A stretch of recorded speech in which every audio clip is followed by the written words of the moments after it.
कुणाल कामरा ने जो बातें की है उनको अधिकार है। हम जब बात करते हैं फ्रीडम ऑफ स्पीच की, ये पाबंदियां नहीं हो सकती इस तरह की।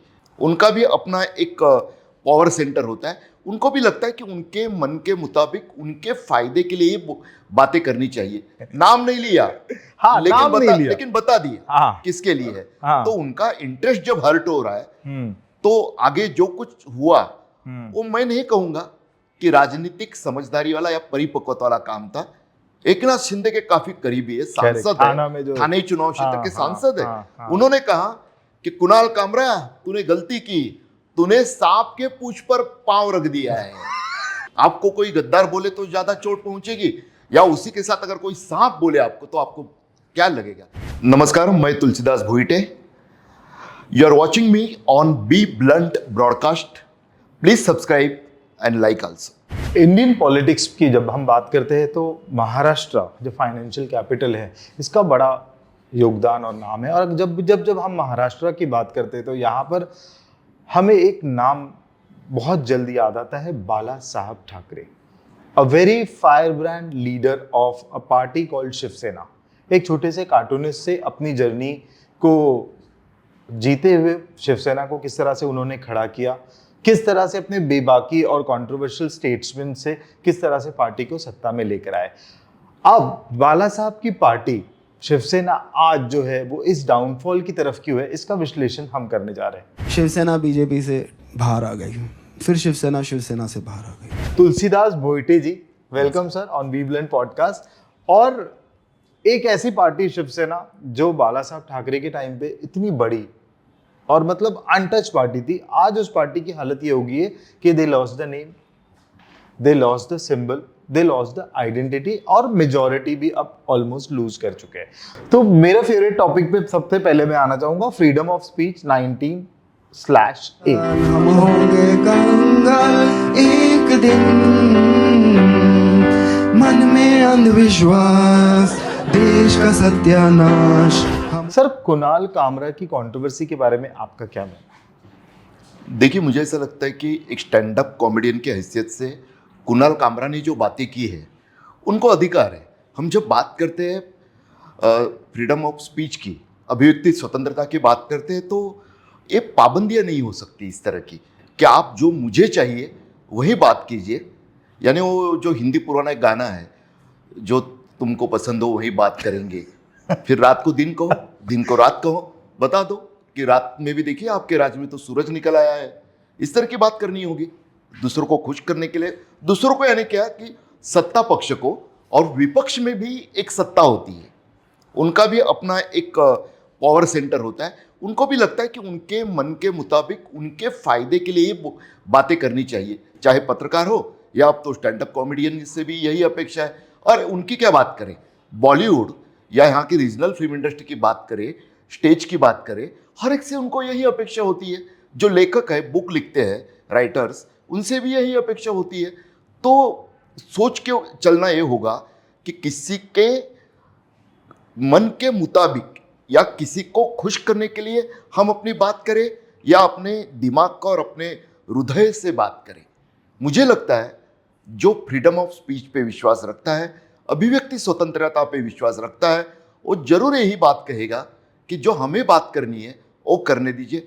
अर्थात थाने की रिक्शा, चेहरे पे दाढ़ी, आंखों में चश्मा, हाय थाने। अर्थात एक और मैं बात इसमें करना चाहूंगा कि पत्रकार होने के नाते मैं जिस तरह की पत्रकारिता करता हूं उसमें मैं उप मुख्यमंत्री एकनाथ शिंदे के लिए गद्दार इस शब्द का प्रयोग नहीं करता।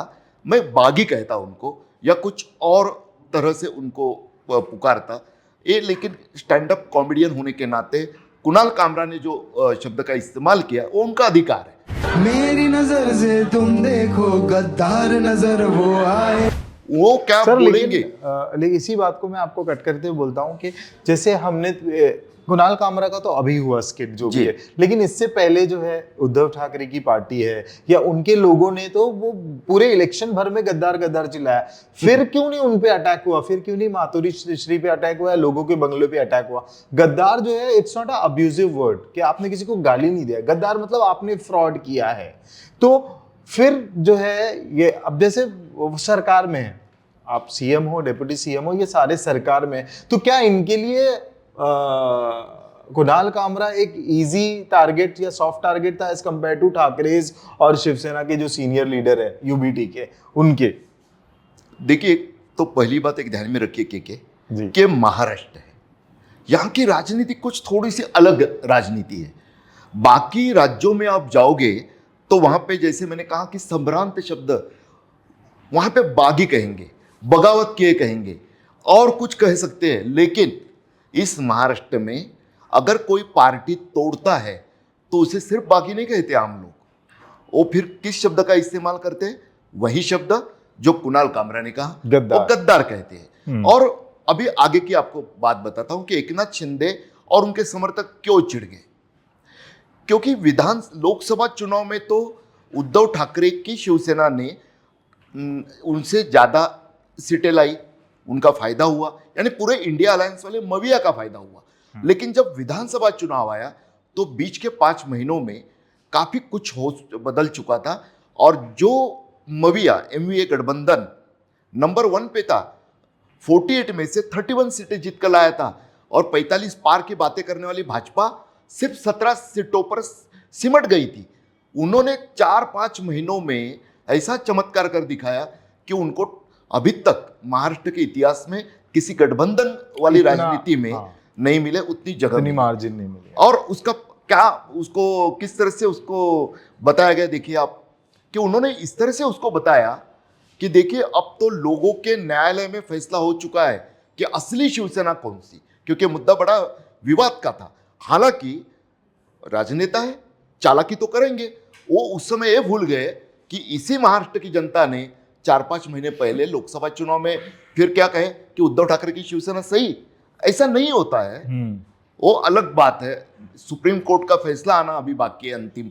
लेकिन उस चुनाव के बाद, नतीजों के बाद 23 नवंबर 2024 के बाद एकनाथ शिंदे और उनके नेताओं द्वारा बार बार ये बताया जा रहा था कि देखिए अब असली शिवसेना हम है और बाला साहब ठाकरे के विचारों के साथ गद्दारी करने वाले उद्धव ठाकरे और उनके लोग हैं, वो तो 20 पे अटक गए, हम तो देखिए 57 लेके आ गए। इस तरह की बातें हो रही थी। अब समझिए, एक तरह से परसेप्शन, एक नैरेटिव सेट हो रहा था। उसी समय एक स्टैंड अप कॉमेडियन खड़ा रहता और बोलता है गद्दार, और गलती हो जाती है। वो भी पूरे नैरेटिव के साथ, थाने का रिक्शा, सब कुछ, चेहरे पे दाढ़ी, चश्मा लगाया है, नाम नहीं लिया, हाँ, नाम नहीं लिया, लेकिन बता दिया हाँ, किसके लिए है। हाँ, तो उनका इंटरेस्ट जब हर्ट हो रहा है तो आगे जो कुछ हुआ वो मैं नहीं कहूंगा कि राजनीतिक समझदारी वाला या परिपक्वता वाला काम था, क्योंकि आप भी जानते हो जो व्यूज कुणाल कामरा को आमतौर पे मिलते होंगे उससे मुझे लगता है इन्होंने कई गुना ज्यादा कर दिया। वैसे तो कुणाल कामरा ने कभी किस समय मिले या उतनी उनकी हैसियत आर्थिक तौर पे बढ़ जाए, 3 लोगों को तो कुछ पेमेंट भी भिजवा देना चाहिए कि आपकी वजह से आप इतना बड़ा एग्जैक्टली मैं ये बोल रहा था कि क्या सीएम और डिप्टी सीएम को इतनी छोटी चीजों में जाना चाहिए था? जिस तरह से मोदी जी ने कन्हैया कुमार को हीरो बना दिया था, क्या एकनाथ शिंदे जी की पार्टी ने कुणाल कामरा को और बड़ा बना दिया? अभी देखिए, उसमें पहले मैं एक मजाक, यानी असल में हुआ मजाक आपको बताता हूं, क्योंकि कुणाल कामरा का तो एक स्टैंड अप कॉमेडी शो हो गया, एक एपिसोड, जिसमें से मुझे लगता है 1.5-2 मिनट का वो हिस्सा था। लेकिन उसके बाद महाराष्ट्र के पॉलिटिक्स में जो सीरीज ऑफ कॉमेडी शुरू हुई ना, उसकी पहली एक बात बताता हूं आपको, फिर आगे के मुद्दे पे जाते हैं। हुआ क्या, आप मुझे बताइए, आपको कोई गद्दार बोले तो ज्यादा चोट पहुंचेगी, या उसी के साथ अगर कोई सांप बोले आपको तो आपको क्या लगेगा? सांप बोलना भी उतनी खतरनाक है, खराब है।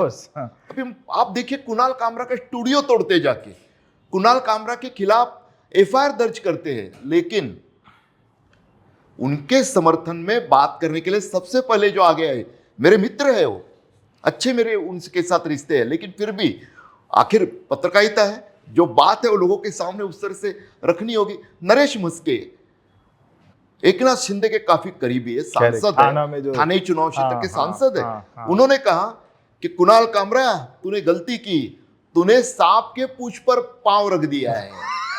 आप सोचिए, अब देखिए कुणाल कामरा गद्दार बोला, अरे भाई साहब शिंदे साहब के करीबी साथी और शिंदे साहब को सांप के सांसद, अभी एक किसको सांप बोले? आप समझिए पार्टी को बोले या अपने नेता को बोले।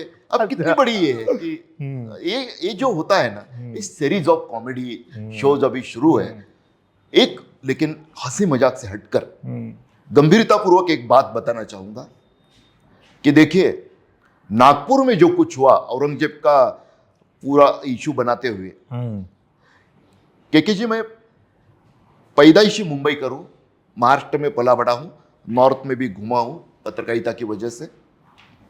इस पूरे देश में अगर कोई अपवाद छोड़कर मेरा करियर 1992 के दंगे के पहले शुरू हुआ था। मैंने स्टडी के तौर पे कि जो मेरी मुंबई इतनी शांत रहती थी, वहां पे ऐसा क्या हुआ, कुतूहलवश मुझे लगता है 21-22 की उम्र रहेगी, तो मैंने दंगाग्रस्त इलाकों में काफी, उस समय तो गाड़ियां नहीं थे, मोबाइल नहीं थे, पैदल घुमा हूं मैं, मुस्लिम इलाकों में भी गया हूं। मेरे कई दोस्त आज भी है, उस समय जो जवान थे मेरे उम्र के थे, वो आज मेरे उम्र के हुए 50 पार कर दिए, लेकिन फिर भी उस समय से लेकर आज तक, और आप भी स्वयं याद कीजिए, आपकी दोस्त मुस्लिम दोस्त हो गए, बाकी हो गए, आपको शिवाजी नाम रखने वाले तो हजारों मिलेंगे, औरंगजेब कोई नाम नहीं रखता है ना, कोई नहीं। एकाध कश्मीर में हमारा एक वो भी जवान शहीद हुआ था जिसका नाम औरंगजेब मैंने सुना, और कोई ऐसा नहीं है यहाँ इस महाराष्ट्र की मिट्टी में कोई औरंगजेब। सर मैं औरंगजेब की तो इस पे आऊंगा, मैं फिर भी हाँ। ये बातें जो मैं बता रहा हूं ना जी, कि नागपुर में उस इशू पे दंगा कराया गया, प्रदर्शन होता है खुद को हिंदुत्ववादी बताने वालों से, उसके बाद कुछ संगठन आगे आते, कुछ एक वहां का जिसके ऊपर आरोप है ना फहीम, आपको पता है, ये लोग बोलते कि चलो जैसे हिंदू मुसलमान दंगा हो गया करके प्रचारित करते हैं। उस फहीम को कितने वोट मिले थे लोकसभा में जब गडकरी जी के सामने खड़ा था? 1073। आप सोचिए, उसकी औकात ये है। डिपॉजिट भी जब्त। उससे जो कुछ किया उसके पीछे के लोगों को ढूंढना चाहिए, लेकिन हमारे यहाँ उसको दंगा करके इतनी बड़ी कार्रवाई की बात हमारे सीएम साहब ने बताया। मुझे अच्छा लगा जब सीएम साहब बोले कि जिन्होंने दंगा किया, जिन्होंने नुकसान किया, उनसे ही वो वसूला जाएगा। अच्छी बात है, लेकिन हाँ। अब आइए आप कुणाल कामरा के स्टूडियो में आइए आप, भाई साहब, वहां पे एक समुदाय के विषय खिलाफ होता है, समूह के खिलाफ होता है तो दंगा, और यहाँ पे कुणाल कामरा नाम के भारतीय नागरिक स्टैंड अप कॉमेडियन को हटा दीजिए, या उस होटल के मालिक हैबिटेट जहां पर स्टूडियो है उसके मालिक, वो भी तो भारतीय है, भारतीय नागरिक है, उनका भी अपना संविधान ने दिया हुआ अधिकार है। और किसी भी व्यक्ति की प्रॉपर्टी, आखिरकार वो उस देश का नागरिक होता है, उस राष्ट्र की, उस देश की भी तो प्रॉपर्टी है। वहां पे जाके जिन्होंने उधम मचाया, कायराना हरकत की, उसको मैं नहीं बताऊंगा कि कोई देखिए कैसे बहादुर शिवसैनिक है, माफ कीजिए, अगर गुंडों पे जाके लड़ते ना तो उसे मैं शौर्य मानता, उसको मैं साहस मानता। आप जाके 2-3 निहत्तों को बाजू कर देते हो, डरा धमकाते हो, उस होटल मालिक की जगह को तोड़फोड़ करते हो, क्योंकि उसका काम है, व्यवसाय है। और उसके बाद बीएमसी ने नोटिस देके उसके होटल के शेड को तोड़ दिया। ये आपको कंट्रोवर्सी से पहले बीएमसी को याद नहीं आया था कि उसका शेड इलीगल था? जैसे ही आप गवर्नमेंट के अगेंस्ट या गवर्नमेंट के अगेंस्ट होने में आपका हिस्सा नहीं रहेगा तो भी, वो तो दूसरी कायराना हरकत है ना, मैं कहूंगा वेरी बैड। इस तरह से करना एक तरह से आतंक पैदा करने की कोशिश, और इस देश में जहां पे संविधान सर्वोपरि माना जाता है, किसी भी धर्म की, किसी मजहब की, किसी ग्रंथ को हम लोग सर्वोपरि नहीं मानते जितना संविधान को मानते हैं, और वहां पर क्या पॉलिटिशियंस जो है हमारे वो कॉमेडी बर्दाश्त नहीं कर पाते, या जो सटायर है या सार्काज़म है वो बर्दाश्त नहीं कर पाते? देखिए ऐसा है कि ये सब समझने के लिए दिमाग होना काफी आवश्यक होता है, और एक स्वस्थ दिमाग, सिर्फ दिमाग नहीं, स्वस्थ दिमाग। काफ़ी हेल्दी माइंड होना चाहिए कि मैं आपके मजाक को समझ लूँ और उस पर हंसूँ भी। ऐसा कहा जाता है, उस समय तो हम नहीं थे, पढ़ा है मैंने, कि पंडित नेहरू जब प्रधानमंत्री थे तब कई बार वो विपक्ष के नेताओं को सवाल भेज देते थे, बोलते थे अरे मुझे क्रिटिसाइज करो, मुझे पूछो, क्योंकि वो उस समय लोकप्रियता के चरम शिखर पर थे। देखिए ये होता है जनतंत्र, कि आप एक कीजिए। एक और यहाँ के नेता, वैसे तो उनको कोई जनतंत्र का बड़ा पक्षधर नहीं मानता, आपने नाम लिया उनका, बाला साहब ठाकरे। मुझे याद है बाला साहब ठाकरे ने एक बार कहा था, मैं जब सुबह उठता हूं, न्यूज चैनल का जमाना नहीं था, अखबार का जमाना था, नहीं डिजिटल मीडिया वेबसाइट्स वगैरह आए थे। वो कहते, उन्होंने बताया था कि सुबह मैं उठता हूं तो मुंबई के, महाराष्ट्र के प्रमुख अखबार, बाकी छोटे मोटे अखबार सबको पढ़ता हूं, और उसमें सबसे पहले मैं क्या पढ़ता हूं, तो जो रीडर्स के लेटर्स आते हैं, उस समय काफी लोकप्रिय थे वो, आजकल तो मुझे पता नहीं कहीं दिखाई नहीं देते, तो वो पढ़ता हूं। और वो सही में उनके जो उस समय के एमएलए थे, नगर सेवक थे, उन्होंने मैं विश्वास नहीं रखता, मेरी एक बहुत बड़ी समस्या है, पत्रकार होने के नाते मैं पहले पूरा टटोल लेता हूँ, जांच करता हूँ, कंफर्म करके। तो मैंने पूछा तो बोले हाँ साहेबांचा सकाळी सकाळी फोन येतो, सुबह सुबह साहब का फोन आता है। एक सुभाष कांता सावंत नाम के उनके कॉर्पोरेटर थे, मुझे बीएमसी में मिले। मैंने पूछा अरे क्या ये ऐसा होता है? वो बोले अरे सकाळी सकाळी मी रोज सकाळी उठलो की पूर्ण एरियात फिरतो, पूरे इलाका की चक्कर लगाता हूँ।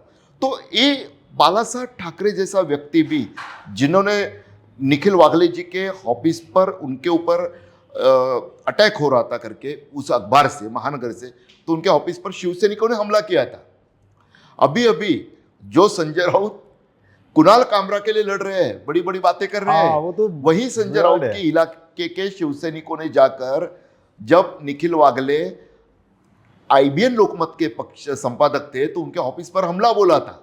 ये इस महाराष्ट्र ने देखा हुआ है। लेकिन एक ध्यान में रखिए, हर बार जब इस तरह का हमला हुआ तो उसकी भर्त्सना हुई है, उसको गलत बताया गया है, उसका समर्थन नहीं किया गया है, और जिसके ऊपर हमला हुआ उस पीड़ित को ही आरोपी मानते हुए उसके ऊपर कभी कोई एफआईआर दर्ज नहीं हुआ है। ये तो शर्मनाक बात है इस बार कि आपने एफआईआर दर्ज किया, आपको अधिकार है, संविधान ने आपको भी अधिकार दिया था कि अगर कुणाल कामरा इस स्टैंड अप कॉमेडियन ने आपकी भावनाओं को आहत किया है, आपके नेता का अपमान किया है, तो जाइए भाई साहब, केस कीजिए कोर्ट में जाकर या पुलिस के पास जाइए। लेकिन तोड़फोड़ कहा, आपने तोड़फोड़ की है। देखिए वहां पे तोड़फोड़ हुई तो तोड़फोड़ करने वाले आरोपी थे, यहां पे तोड़फोड़ हुई, आरोपी वो बन गए, लेकिन उससे पहले जिसके ऊपर तोड़फोड़ हुई की जिसके शो के ऊपर, उसको भी आरोपी बनाया आपने। यानी ये देखिए, ये तो दोगली नीति हो गई। और जब आप फ्रीडम ऑफ स्पीच की बात करते हो तो उसने, अब आप पूरे के पूरे वो गाने को आप देखोगे ना, तो बाप चुराया या जो भी है, उसने उद्धव ठाकरे जी का पॉइंट ऑफ व्यू रखा है। मतलब ये बात जो कुणाल कामरा ने गाने में बोली है, ये 1 लाख बार पूरी शिवसेना, आप सारे पॉलिटिशियन सब बोल चुके हो, कांग्रेस से लेकर एनसीपी से लेकर शिवसेना, अजित पवार उनके बगल में बैठने वाले, करेक्ट, उन्होंने कहा है गद्दार, हाँ उन्होंने भी बोला। तो आप जो है, ऐसा क्या हो गया आज सडनली कि आपको एक सॉफ्ट टारगेट मिल गया और आपने उसके ऊपर टूट पड़े? देखिए मैसेज देना था उनको, तो ये तो गलत है ना। मतलब क्या आप डिक्टेटरशिप का टाइम लेकर आना चाहते हो? आप ये बताना चाहते हो कि भैया कि महाराष्ट्र में हमारे खिलाफ जो भी जाएगा उसका हाल ये होगा, या हम उसका घर तोड़ देंगे, या हम उसका जीना हराम कर देंगे? देखिए उनका तो इस हमारा जो शो चल रहा है अभी, आप जो सवाल पूछ रहे हैं, मैं जो जवाब दे रहा हूँ, उसके बजाय उनको तो रुचि इसमें होगी कि हम चाय पे चर्चा करें, इस चाय पे, उसकी बात मैं कर रहा हूँ कि इस चाय पे चर्चा कीजिए। आपने पूछना चाहिए आप चाय पसंद कर रहे हो कि नहीं, क्या लगता है आपको, ये आसाम की है या और कहीं की है? यही उनको चाहिए होगा, यही वो चाहते हैं। आज की वास्तविकता पे बात करना, वो भी 2 टूक बात करना, मुझे लगता है कि कीजिए, लेकिन मैं सिर्फ भाजपा सत्ता में, इसलिए भाजपा को दोष नहीं देता हूं। नहीं, मैं पॉलिटिकल पार्टी की नहीं बात कर रहा हूं। मैं एक बात करना चाहता हूं। असीम त्रिवेदी नाम के कार्टूनिस्ट थे, 2011 या 12 में, वो कल मेरे साथ एक शो में भी थे, चर्चा में शामिल थे। उनके ऊपर भी इसी तरह से उनको प्रताड़ित किया गया था। लेकिन फर्क समझ लीजिए, उस समय सत्ता में बैठी हुई कांग्रेस के लोग भी उनके साथ खड़े हुए, कि गलत हो रहा है, ये इस तरह से नहीं होना चाहिए। इस देश में संविधान है, फ्रीडम ऑफ स्पीच है, लेकिन आज क्या हो रहा है? सीएम भी बोल रहे कि भाई उसको तो छोड़ेंगे नहीं। वेरी झुंड। बैड। अच्छा, ग्रोक जो है, जो टेस्ला वालों की कंपनी है, उसको आप पूछते हो कि गद्दार कौन है तो वो एकनाथ शिंदे का नाम लेते हैं। आपने ग्रोक के ऊपर केस क्यों नहीं किया? ग्रोक का ऑफिस क्यों नहीं तोड़ा? नहीं, उसके लिए तो रेड कारपेट बिछाया है। देखिए, टेस्ला साथ ही में अभी उनकी स्टारलिंक जो इंटरनेट, सैटेलाइट इंटरनेट सर्विस है, उम्मीदें थी कि हमारे भले उसमें वो अंबानी या जो बड़े उद्यमी है उनको ही मौका देते, लेकिन वो भारत की होनी चाहिए। हमारे भी तो उपग्रह है ना ऊपर, और उस काम के लिए भेजे गए उपग्रह है। लेकिन पता नहीं मुझे, उन्होंने जिस तरह से सरेंडर ये करते हुए स्टारलिंक को ही पूरा सबसे पहले प्रायोरिटी देने की कोशिश हो रही है।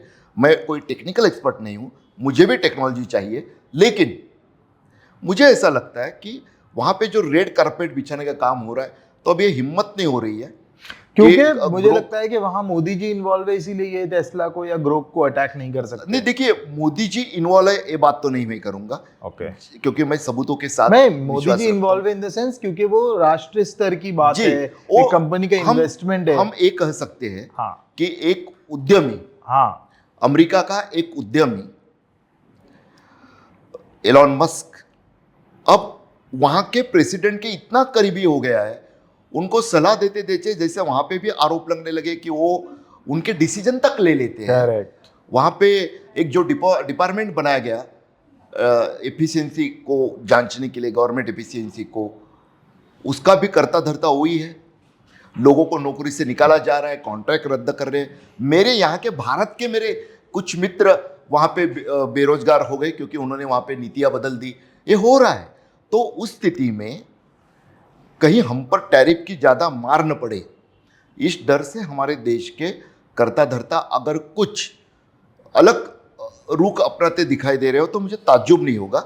हालांकि एक और बात इसमें मैं बताना चाहूँगा कि देखिए, आज ग्रोक जो है एआई टूल है, एआई टूल है। वो मोदी जी या भाजपा के खिलाफ बात कर रहा है, इसलिए ज़्यादा खुश मत हो जाइए।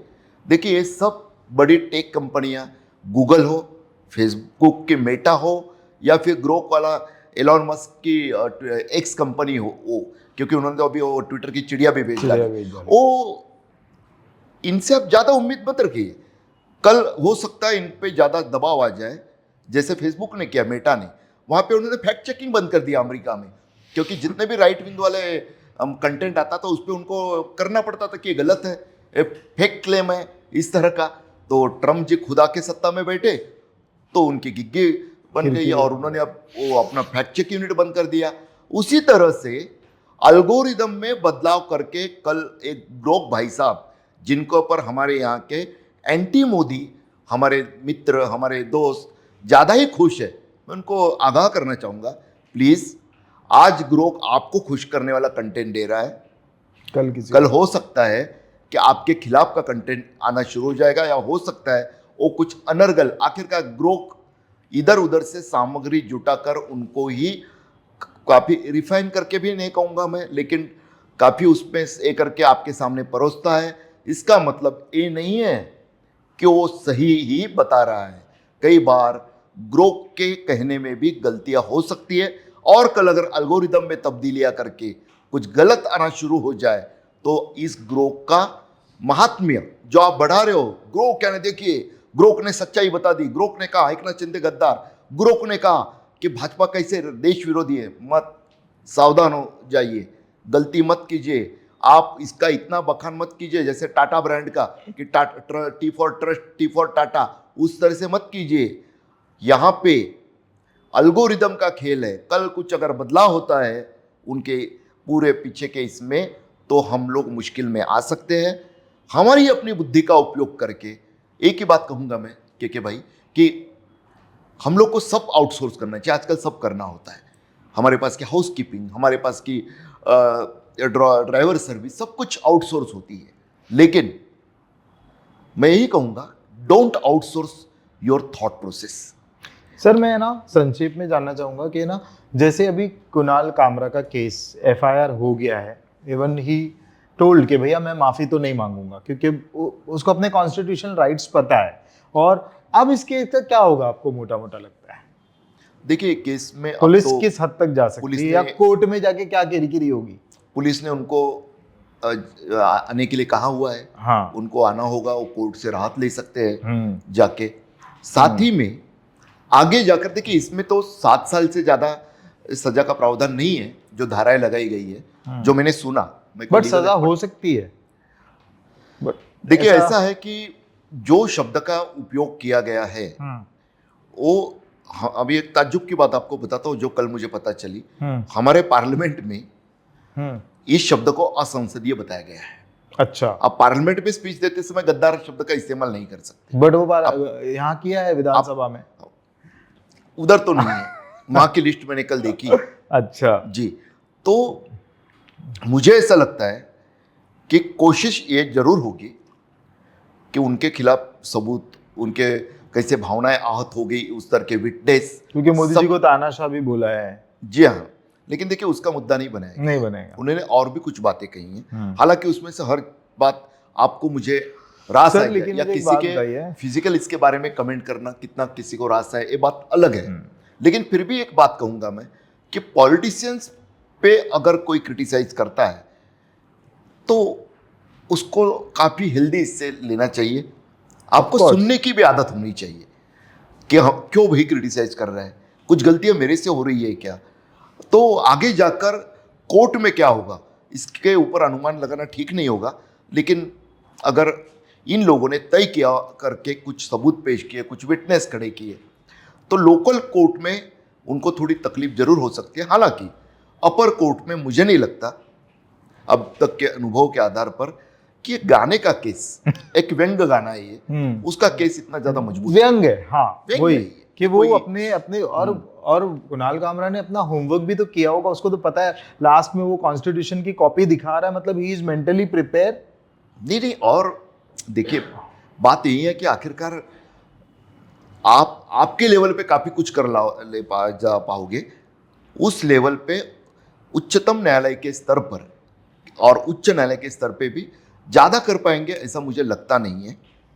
मतलब बेसिकली ये अपनी किरकिरी करके छोड़ेंगे इसमें। बिल्कुल, लेकिन क्योंकि देखिए ये बहुत बड़ी किरकिरी है कि ये इतना बड़ा मुद्दा नहीं था कि आप विधानसभा में ये मुद्दा उठाने के लिए, क्योंकि बहुत और भी इम्पोर्टेंट टॉपिक्स थे और भी इम्पोर्टेंट इश्यूज थे जो विधानसभा में डिस्कस करने के लिए थे। उसमें अगर कुणाल कामरा आ जाता, मतलब कुणाल कामरा का तो मुद्दा क्लियर हो गया। केके जी He got यानी the- आपने एक ऐसे मुद्दे को छेड़ा है, यानी अगर ये चाय में जो पी रहा हूं उसमें शक्कर नहीं है, लेकिन अगर ज्यादा भी शक्कर होती ना तो डायबिटीज हो तो भी हाँ। मुझे कड़वी लगती, क्योंकि हाँ। जो महाराष्ट्र का यथार्थ है आपको पता है, हम लोग सूतक मनाते हैं किसी की मौत हो जाए तो, किसी की मृत्यु होती है परिवार में, हिंदू हो, मुस्लिम हो, ईसाई हो, बौद्ध हो, जैन हो, दुख के कुछ दिन रहते हैं। ये महाराष्ट्र अगर हमारा परिवार है तो इस परिवार में किसान भी है। हर रोज कम से कम 10 किसान यहां पर आत्महत्या करते हैं। अब सोचिए 2024 चुनाव का साल रहा, हम मीडिया वालों का, पत्रकारों का भी ध्यान नहीं था उतना, राजनेताओं के तो एजेंडे पे नहीं था, लेकिन उस समय भी एक अकेले अमरावती में लगभग हर रोज यही हाल था, जो काफी सूखाग्रस्त होता है। वहां पे भी यही हाल था। पूरे महाराष्ट्र की बात करो तो मुझे लगता है कम से कम 8 से 10 किसान, यानी साल का देखें तो 2,500-3 हजार किसान हमारे आत्महत्या करते हैं। रोज कोई ना कोई आत्महत्या कर रहा है। जो गुनाह उन्होंने किया नहीं उसकी सजा वो देता। हम लोग कहते हैं कि मौत यानी सबसे आखिरी सजा नहीं देते, कई सालों दशकों से हमारे यहाँ कैपिटल होता नहीं पनिशमेंट है। नहीं है। लेकिन उन किसानों के ऊपर क्या आपने एक शब्द भी सुना? आप जो बात कर रहे हो, मैंने कहा कि आपने सही मुद्दे को छेड़ा। उसी के साथ हिंसा की घटना, नागपुर संतोष देशमुख कल आमिर खान जैसे सेलिब्रिटी जाके मिले, उनको शर्म आती है कि किसी जंगल में रहने वाले टोली ने भी कुछ सदियों पहले किसी को मारा नहीं होगा उस तरह से आपने उस मार आदमी की हत्या की, उसका जीने का अधिकार छीन लिया आपने, उसको वीडियोग्राफी की, उसके साथ सेल्फी निकाली, उसके स्टेटस रखे गए। कहाँ हुआ ये? इसी महाराष्ट्र में। और आरोपी को भी भागने का पूरा मौका पूरा दिया मौका। गया। वाल्मीकि कराड़ बहुत बाद में पकड़े गए, पूरा मौका वो दिया भी गया। पूरा धमाका होने के बाद। पुणे में आपको पता है हर रोज इस महाराष्ट्र में, मुंबई में हम लोग बैठे हैं ना, वैसे सेफ है। दिल्ली की तुलना में मैं मुंबई की बात करता हूं बहुत तो safe सही है। में मुझे अभिमान है उसका, लेकिन फिर भी यहाँ पर कम से कम रोज 20 मामले दर्ज होते हैं, छेड़छाड़ के, रेप के या महिलाओं से संबंधित अपराध की। आप सोचिए, ऊपर नहीं बोला। नागपुर में कम से कम 10 होते हैं। पुणे में उस एसटी बस में एक महिला के साथ बलात्कार हुआ।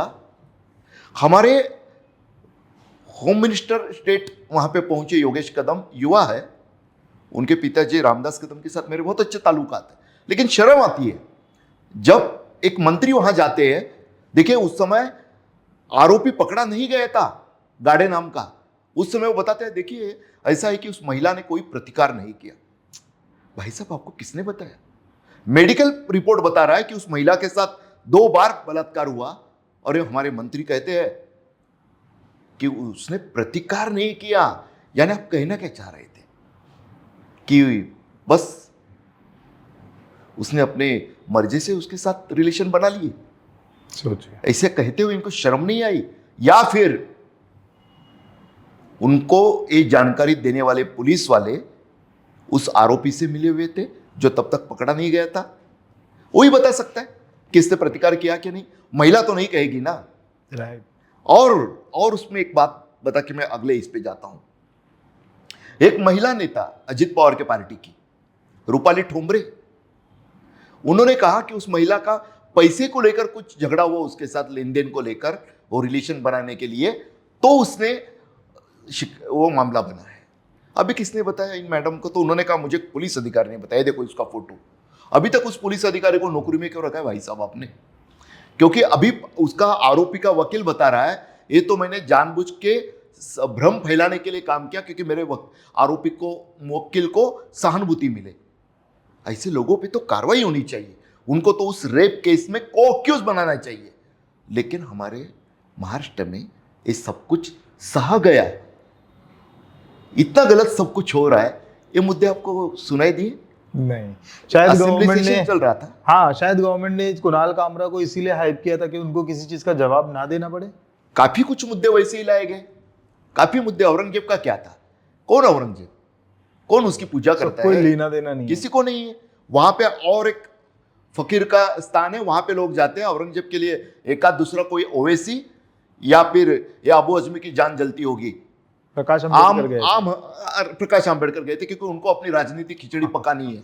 राजनेताओं के अलावा आम मुसलमान, कोई मतलब आम हिंदू, किसी को कोई लेना देना नहीं है औरंगजेब से। और शिवाजी ने अपने वक्त पे भी जो है अफजल खान के जो टूम को प्रोटेक्ट किया था, उन्होंने बोला था बनवा कि लिया ये था। मर गया, वहां मेरी दुश्मनी खत्म बस। हो गई। आदमी खत्म, दुश्मनी भाई खत्म। साहब यही तो हिंदुस्तानियत है। तो वो शिवाजी महाराज के शायद वो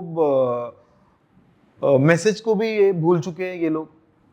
देखिए और एक बात बताऊं और फिर कब तक आप हिस्ट्री को प्रेजेंट में लाकर उस पे ही रोटियां सेकोगे? आप अलग नजरिए से देखिए। आपने देखा होगा बार बार कोशिश क्या होती है कि अब सत्ता में बैठे हुए लोग अब सिर्फ चाहते हैं कि उनके लोगों को आदर्श माना जाए, उनके विचारों को सर्वोपरि माना जाए। क्या ये कोशिश ये तो नहीं थी कि दिल्ली से पूरे अफगानिस्तान, कंधार से लेके म्यांमार तक, उस समय के ब्रह्मदेश तक राज करने वाला औरंगजेब नाम का बादशाह, उसे इस महाराष्ट्र में आना पड़ा, 27 साल तक संघर्ष करना पड़ा। आखिरकार एड़िया घसीटते उसको यहीं पर आखिरी सांस लेनी पड़ी एक तरह से। करेक्ट। इस महाराष्ट्र की, यहाँ के मराठी योद्धाओं के पराक्रम की निशानी है औरंगजेब की कब्र। होना चाहिए वो, उसको right? तोड़ के, हाँ, अब वो उसको खत्म तोड़ के करना आप चाहते हैं। मराठी पराक्रम की निशानी हटा देना चाहते हो। ये अगर आरोप किया जाए तो क्या गलत होगा? लोग पूछ रहे हैं अभी। हाँ। ये मेरी बात नहीं है कि मैं अपने मन की बात कुछ कर रहा हूं, बिल्कुल नहीं। आप तो औरंगजेब की कब्र उखाड़ने के नाम पर यहाँ के पराक्रम का अपमान कर रहे हो, उसके ऊपर राजनीति करके हाउस को चल ये करते हो। और किसानों की, महिलाओं की, बेरोजगारी का मुद्दा, युवाओं का, जिनको आपने पूरे चुनाव में कितने बड़े बड़े ख्वाब दिखाए, उसमें से किसी को आपको याद नहीं आ रहा है। यही तो है कि कुणाल कामरा का उस गाना आपको विवाद का मुद्दा इसलिए भी बनाना होगा, सही कहा आपने, राजनेता है, अपने स्वार्थ की रोटियां सेंकने के लिए ये आग कहीं पर भी लगा सकते। और इलेक्शन टाइम पे ये होता तो ये कभी नहीं करते ऐसा। अगर इलेक्शन टाइम पे ये गाना आता तो they will never try to attack on habitat, क्योंकि फिर उनको पता है कि भैया लोग देख रहे हैं, they will not vote for us. वो बोलेंगे यार ये तो अभी से गुंडागर्दी पे आ गए हैं। अच्छा मुद्दा बताया आपने, क्योंकि कल ये भी आरोप सुना होगा आपने कि क्या? कुणाल कामरा को पैसा देकर ये करवाया गया। हाँ, अब वो देखिए थोड़ा वापस- अजीब है। हाँ, नहीं वापस वही मैं बात पूछता हूँ, हाँ, अब कौन सा चुनाव है? हाँ। और जो ये है कि उसमें राहुल गांधी भी को अक्यूज है, और कौन है, और एक दो लोग हैं। तो राहुल गांधी यहाँ कहाँ से आ गया? वो थोड़ी प्रोग्राम कर रहा था। अच्छा, वो एफआईआर लिखने वाले पुलिस वालों को भी इतनी समझ नहीं कि आप राहुल गांधी को या और भी लोगों को अक्यूज कर रहे हो, तो कोर्ट में आप क्या जवाब दोगे? नहीं देखिए, इन्होंने उस एफआईआर में क्या लिखा हो अभी तक पूरा उसका ये सामने नहीं आया, इसके लिए उस पर मैं कमेंट नहीं करूंगा। लेकिन वो एफआईआर लॉन्च करते समय जाहिर सी बात है होना क्या चाहिए, जैसे उन्होंने कहा कि 7 साल से ज़्यादा किए नहीं है तो उनको अरेस्ट करना जरूरी नहीं है, क्योंकि जो नई बीएनएस है, भारतीय न्याय संहिता, और पहले भी था वैसे, कोई नया नहीं है, लेकिन अभी जो नया हमारे यहाँ बना हुआ है बीएनएस, उसमें तो प्रावधान है। मुद्दा ये है ना कि जिस तरह से आपने उस प्रावधान को अब याद दिलाया, उसी तरह से ये भी तो होना चाहिए ना। ये मामला इस तरह का नहीं था ना कि देखिए तुलसीदास भोटे सड़क से जा रहे, उनको किसी ने गोली मार दी, वो गिर पड़े, उनकी लाश पड़ी है, तो आपको तुरंत एफआईआर लेना है हत्या वाला। बट ये ऐसा नहीं था। ये डीसीएम की बात थी ना। इसमें आपको जांच तो करवानी चाहिए कि क्या एक गद्दार शब्द कहना सही में उस तरह का अपराध है। देखिए, लेकिन नहीं गद्दार जानती। तो मैं बोल रहा हूँ सारे पॉलिटिशियंस ने बोला। क्या आपको लगता है कि ये अपने बॉस को खुश करने के लिए जो है बाकी बेरोजगारों ने मिलकर की हुई एक प्लानिंग है? और क्या है, शाम तक कह डाला, तारीफ के पुल बांध। जोक है वो बहुत बड़ा, आपने ही बॉस को साफ बोल दिया। और भी जिस तरह से वो राहुल कनाल एक उसमें दिखाई दी है, हाँ, अब सोचिए वो भी अगर इस तरह से उदम मचाते हुए दिखाई दे, हाँ, सच वेरी इंटेलेक्चुअल और वेरी शांत काइंड ऑफ पर्सन। नहीं हो सकता है मेरी राय अलग हो। अच्छा, वो आदित्य ठाकरे के दोस्त थे पहले, काफी पहले, करीबी दोस्त हाँ, थे, हाँ, हाँ, तो हो सकता है वापस वही बात है। हाँ, वो शब्द आपने जो कहा अखर गया कई लोगों को, हाँ, हाँ, हाँ। अखर सकता है। अपने अपने सर पे हर कोई कुणाल कामरा कहीं अपने लिए तो नहीं गा रहा है, बट कुणाल ये मान कामरा ने सकता तो है। माफी मांगने से मना कर दी, तो इनकी वैसे ही किरकिरी हो गई। और अब नहीं माफी मांगे तो आप कुछ नहीं कर सकते ना, उसको आप जेल में नहीं डाल सकते। कब तक डालोगे जेल में? और क्यों डालोगे क्यों? भाई? मतलब जज को क्या प्रूव करोगे कि भाई मैंने इसको गद्दार बोल दिया? आप क्या करोगे? गद्दार मतलब फ्रॉड। ओके, तो इसी क्वेश्चन पे मैं आता हूं आपके पास कि क्या युति में लड़ने के बाद, लोगों के मैंडेट होने के बाद, उस युति को तोड़ के किसी और के साथ अननेचुरल अलायंस करके सरकार बनाना गद्दारी है, या अपनी ही पार्टी को तोड़ के सरकार बनाने की लालसा में जो है दूसरी जो बीजेपी पार्टी के साथ जाकर सरकार बनाना और अपनी ही पार्टी को तोड़ना गद्दारी है? आपके हिसाब से गद्दारी क्या क्या है दोनों में? एक तो मैं गद्दार शब्द का इस्तेमाल नहीं करूंगा, इसलिए नहीं कि कुणाल कामरा के साथ हुआ, क्योंकि देखिए नहीं, राजनीति ये में गद्दारी ही हुई ना। मतलब मैंने आपको अगर कुछ प्रॉमिस किया, मैंने आपको बोला कि हम दोनों मिलके कंपनी खोलते हैं, अब प्रॉफिट होगा तो हम साथ में करेंगे, लेकिन जब प्रॉफिट हुआ तो आप मुझे छोड़ के अंबानी के साथ चले गए, तो ये गद्दारी हुई ना। इसको आप क्या देखिए, बोलोगे? एक बात आपको बताता हूं, मैं थोड़ा सा क्रोनोलॉजी बताता हूं आपको क्या हुआ था 2019 में। मैं बहुत संक्षेप में जानना चाहूंगा जी। ये मुद्दे को। 2019 में चुनाव के नतीजे आए, आपने नाम नहीं लिया, मैं नाम लेता हूं पार्टियों की, भाजपा और शिवसेना साथ में लड़े थे, Correct. बराबर है, उद्धव ठाकरे एंड हाँ, बीजेपी। बराबर। बाद में उद्धव ठाकरे ने बताया कि हम सोच के उस पे आगे जाएंगे। ये मुझे बताइए कि मैं किसी का पक्ष नहीं ले रहा हूं इसमें। सबसे पहले एमवीए की सरकार का शपथ ग्रहण हुआ, या फिर यानी बीजेपी एनसीपी कांग्रेस एमवीए का शपथ ग्रहण पहले हुआ, या बीजेपी एनसीपी अजित पवार वाली 72 घंटे वाली सरकार का शपथ ग्रहण पहले अजित हुआ। पवार वाली 72 घंटे वाली, रातों अर्ली मॉर्निंग। हाँ, अब जिसने पहले दूसरे पार्टी के साथ नाता जोड़ के शपथ ग्रहण किया, वो भी गद्दार। उन्होंने दोस्ती तोड़ी पहले, या फिर उसके बाद जिन्होंने शपथ ग्रहण किया उन्होंने दोस्ती तोड़ी। But- जो पहले जिन्होंने कदम उठाया कि अपने साथी को एक किए बगैर चुपचाप सुबह के अंधेरे में जाके शपथ ग्रहण हुआ, वो भी तो हुआ था ना। वो तो जोक था बहुत बड़ा, हुआ। क्योंकि वो शाम तक तो सब खत्म हो गया था। 72 घंटे, हाँ 72 hours 72 का घंटे खेल था ऑफ पूरा। कोर्स। लेकिन मुझे एक बात बताइए कि जैसे अगर मुझे पता है कि भाई आपके पास 105 सीट है और मेरे पास सिर्फ 56 सीट है, तो फिर मैं किस तरह से जो है सीएम की कुर्सी पे क्लेम कर सकता हूँ? नहीं देखिए, इसमें एक बात बताता हूं मैं। शिवसेना ने जो किया उस समय, उद्धव ठाकरे ने, कि अपने वैचारिक मित्र को छोड़कर कांग्रेस राष्ट्रवादी की Unnatural तरफ जो, जाना, हाँ। इसका मैं समर्थन नहीं कर रहा हूँ। हाँ, ये मैं साफ करता हूँ। मैं कोई उनके पार्टी का प्रवक्ता नहीं हूँ कि उन्होंने अगर कुछ किया हर बात का मैं समर्थन करूं। मैंने सिर्फ वो क्रोनोलॉजी आपको इसलिए बताई कि कई बार हमें गुमराह किया जाता है कि देखिए एक गद्दार, एक गद्दार, एक गद्दार, एक गद्दार, हर कोई दूसरे को गद्दार बोलेगा। क्योंकि कहीं लेकिन ना कहीं सब गद्दार है। घटनाक्रम क्या था आम पब्लिक भूल जाती है, उसकी वजह से नुकसान होता है। तो मुझे लगता है पत्रकारों का फर्ज है कम से कम लोगों को याद दिला कि भाई ये पहले हुआ था, ये बात नहीं। अभी की जो बात है इसमें कि कांग्रेस और एनसीपी के साथ जाकर शिवसेना का फायदा हुआ क्या? नहीं, नहीं, मैं कहूंगा नुकसान हुआ। बहुत बड़ा नुकसान। देखिए फायदा किसका हुआ? कांग्रेस और एनसीपी का। 2014 के बाद वो विपक्ष में थे, ये सत्ता छोड़ के विपक्ष के पास गए और विपक्ष को सत्ता में बिठाए उद्धव ठाकरे। लेकिन क्या कभी आपको ऐसा लगा कि कांग्रेस और एनसीपी भी उनको उतना काफी कुछ उनका ये कर रही है? मिनिस्ट्री तक उनको ढंग की नहीं मिली, वो सीएम बने लेकिन महत्व Cream की position सब भूल मिनिस्ट्री गए। सब कांग्रेस या एनसीपी के पास थी। यानी उनको क्या मिला, उनके पार्टी का क्या फायदा हुआ, उनके पार्टी के शिवसैनिकों को सत्ता का क्या लाभ मिला? इसकी अगर आप सोचोगे तो नुकसान हुआ, इस बात से इनकार नहीं किया जा सकता।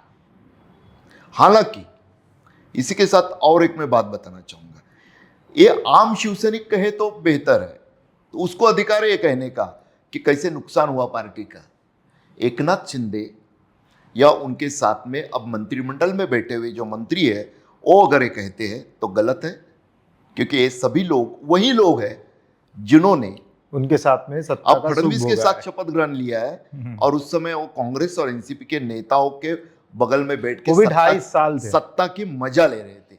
और उसमें भी एक बड़ी बात बताता हूं आपको, उद्धव ठाकरे पिछले कुछ दशकों के मेरी जानकारी के मुताबिक, मेरी जो जानकारी है उसके मुताबिक पहले मुख्यमंत्री थे जिन्होंने अर्बन डेवलपमेंट जैसा काफी क्रीम माना जाने वाला एक मंत्रालय, एक विभाग अपने किसी साथी मंत्री को दिया।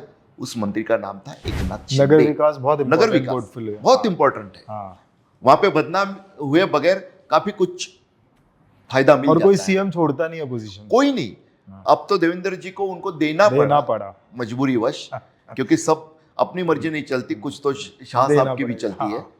उस वजह से। लेकिन नहीं तो उद्धव ठाकरे ने सबसे पहले मुख्यमंत्री थे जिन्होंने अपने साथी को दिया।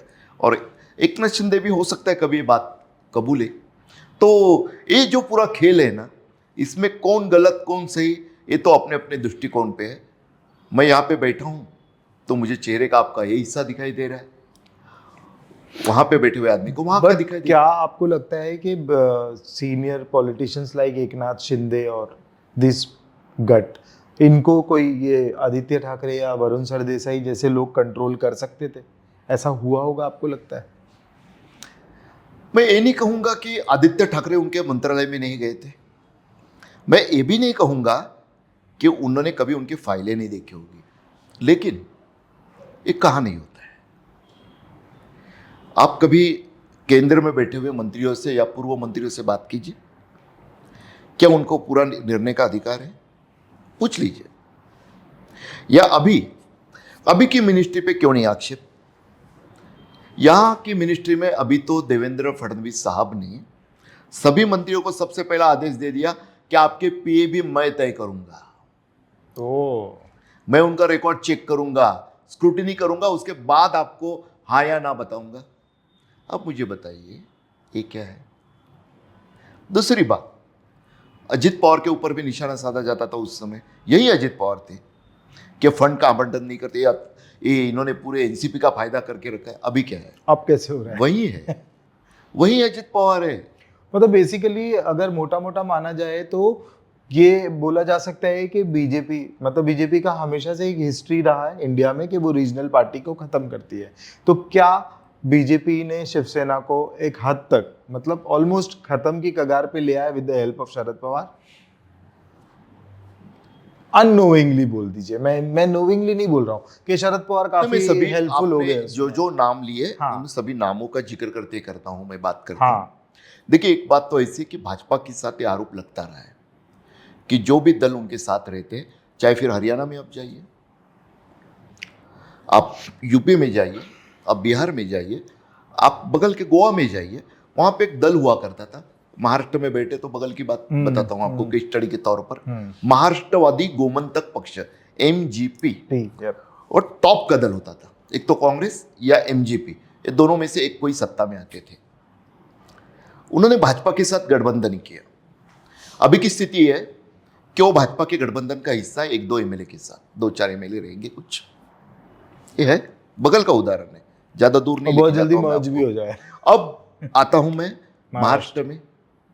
1985 के बाद जब शिवसेना ने एक नया रीलॉन्चिंग हुई एक तरह से शिवसेना की, पूरे महाराष्ट्र में फैलने लगी, वो शरद पवार कांग्रेस में चले गए अपनी पार्टी को डिसॉल्व करके। वो वैक्यूम जो था उसका फायदा मिला, शिवसेना बढ़ने लगी। देखिए, ये आपको पता होगा शायद, 1986 में इस देश में इतिहास हुआ। इस देश में सबसे पहले एक चुनाव हिंदुत्व के मुद्दे पे लड़ा गया, और लड़ने वाली पार्टी थी शिवसेना, और उसके खिलाफ के कैंडिडेट थे कांग्रेस के, उसके खिलाफ के और कैंडिडेट थे जनता दल के, और जनता पार्टी के साथ कौन सी पार्टी थी गठबंधन में? उस पार्टी का नाम है बीजेपी। अब सोचिए, क्योंकि वो उस समय गांधीवादी समाजवाद की विचारधारा वाले थे, हिंदुत्व वाले नहीं थे। जब शिवसेना का हिंदुत्व चल निकला, तो फिर शिवसेना पे को उन्होंने पूरी तरह से अपनी डिप्लोमेसी का फायदा उठाकर उनको अपने साथ ले लिया, गठबंधन बनाया। 1989 की लोकसभा लड़े, 1990 का विधानसभा पहली बार लड़े, 1995 में दोनों पार्टियां सत्ता में आ गई, और उसके बाद 2014 आप जानते हो, उस समय तो अचानक लोकसभा लड़े और बीजेपी ने गठबंधन तोड़ा और स्वतंत्र चुनाव लड़ा। उधर शरद पवार साहब ने कांग्रेस के साथ का गठबंधन तोड़ा। ये हो सकता है संयोग हो, मान के चलते, लेकिन हुआ। बीजेपी लकी हो गई ऐसे बोल सकते हैं। क्या कहे, आपने जो सवाल पूछा कि शिवसेना वाला कि बीजेपी के से हटाना, देखिए उस समय जो हुआ ना, पहली बार तो 2014 में टूटा। उस समय मामला यही बताया गया कि देखो, हम तो देने को तैयार थे इतना, ये लोग जीत कर बैठे कि 151 चाहिए। आदित्य ठाकरे का नाम लेके अभी बात भी हुई उस पर, लेकिन 2-4 सीटों के लिए गठबंधन न तोड़ने की समझदारी दिखाना दोनों से अपेक्षित था, सिर्फ एक पार्टी से अपेक्षित नहीं था। और जिस तरह से भाजपा ने अचानक घोषणा की और गठबंधन पूरे 288 पे लड़े, शिवसेना तो तैयार भी नहीं थे, उनको उम्मीदवार ढूंढना तक मुश्किल हुआ था। अब की बात करें कि कुणाल कामरा के शब्दों में कहे तो, पहले भाजपा से शिवसेना निकली, फिर शिवसेना से शिवसेना निकली, तो उसमें भाजपा का रोल नहीं होगा ऐसा नहीं बोल सकते, क्योंकि देखिए रूट जो था वो सिर्फ रूट से नहीं कि वाया सूरत गुवाहाटी वाला रूट, उसकी वजह से नहीं, पूरी तरह से इससे पहले जो एंटी डिफेक्शन के मामले हुए थे उसका अध्ययन करके जो मजबूत स्क्रिप्ट बनाई गई थी, ये संभव नहीं था। ये शिंदे जी के बस की बात नहीं है अकेले। शिंदे जी इतने प्रामाणिक है उस बारे में कि वो बार बार बताया है, आज भी बताते हैं। उनकी प्रामाणिकता की मैं दाद दूंगा इस बार कि हमारे पीछे महाशक्ति है। हाँ, इसी भूमिका में कही विधानसभा में बोला था, हर जगह बोलते रहे वो, अभी भी बोलते। तो ध्यान में रखिए, इसमें भाजपा की भूमिका 100% थी, क्योंकि Maharashtra one of the important state है जो लोकसभा में जाने के लिए एक इम्पोर्टेंट 48 सीट यूपी के बाद, यूपी के बाद, क्योंकि झारखंड बनने की वजह से बिहार के कम हो गए। तो उसमें ध्यान में रखिए आप। और एक बात, आपने शरद पवार का भी नाम लिया, मैं नहीं टालूंगा, नहीं होगा, हो सकता है खासकर उद्धव ठाकरे ही मुख्यमंत्री बने ये जिद करने वाले शरद पवार साहब ही थे, नहीं तो उस समय एकनाथ शिंदे बन जाते। तो लेकिन एकनाथ शिंदे बनते तो फिर सब आपस में लड़के मर जाते। देखिए, एक पता नहीं किस तरह होता है, क्योंकि या उस टाइम फिर पे उनके कैबिनेट में 3 एक्स सीएम भी थे, बिल्कुल ना, 2 डेप्यूटी सीएम भी थे, तो वो एकनाथ शिंदे की क्यों सुनेंगे? कितने चले, 2.5 साल ना, वो भी कोरोना की वजह से 2 साल। 2 साल कोरोना के 2 साल हटा दीजिए आप, जैसे अपने जीवन से हमने हटा दिया एक तरह से।